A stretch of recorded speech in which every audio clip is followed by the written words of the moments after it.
Hello everybody, welcome back to Screen Stars. Well, here we are again for another episode of The X-Files, Season 11, Episode 8, Familiar. Now, as you may or may not know, I have been watching and reviewing each episode of the new Season 11 of X-Files. And whereas I thought it had a fairly rocky start, I think it has definitely improved this series as it's gone on. I really enjoyed the last episode, episode 7. I thought that was probably the strongest of the series. But saying that, I have to say, Familiar, this episode, I really enjoyed it too.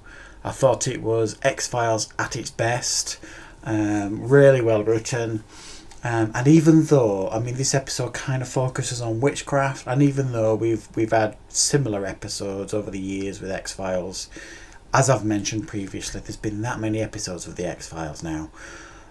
It's very hard for them to come up with a completely original idea. But what they give us here, I think, is a really well constructed and well written episode, where we see Duchovny and Gillian Anderson at their absolute best as Mulder and Scully. This episode is light on the humour, and the reason for that is this film is essentially focused on child killing, so humour would not have been appropriate in this episode. Thankfully, they stayed clear of that. And what we get in this episode is we get Mulder and Scully who go and investigate the death of a child. And you see this at the beginning of the episode. We see this child getting lured into the forest by this creepy looking dude with this really freaky mask on that apparently is from like this children's TV episode. So the child is actually playing with a doll of this thing that he's seen beckon him into the woods, basically. So of course he's going to follow it and trust it. You know, this 5-year-old kid or whatever it is any child would do that, really. But unfortunately, the child turns up dead. Upon investigation, the town and the sheriff and the coroner at this place they're at deem it like an animal killing. But when Mulder and Scully turn up, Scully, upon checking the body, she thinks it's murder. She thinks the child has been shaken to death. So then a murder investigation starts. The father of the murdered child is convinced it's a local paedophile that has done it, so he goes on the hunt for that. So you get like mobs chasing this paedophile. And Mulder is convinced that there's something else at work here because he's seen like books of witchcraft in people's houses and things, and he finds like this circle of salt at one of the crime scenes. There's another child murdered, another little child, so it starts intensifying then.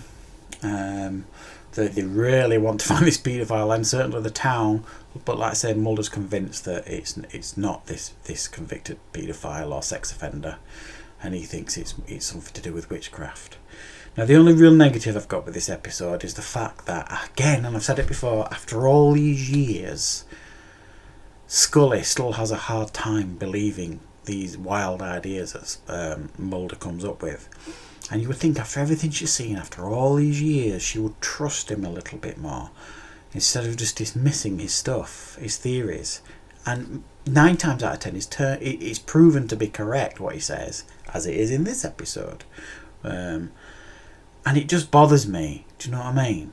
That they're still playing this card, and I would like, well, it is too late now, but I think they should be freshening it up now, and just, you know, focusing on them just trusting each other and trusting each other's theories, rather than this constant back and forth. No, I think it's this guy. No, I think it's supernatural, whatever. However, that's my only negative of this episode. Really strong episode, pretty spooky at times, really well acted, well written, and definitely for me it's an 8.7 out of 10, so one of the strongest of this series. Looking forward to the final 2 episodes. I'm really interested to see how they're going to end this series, but yeah, another good one, guys.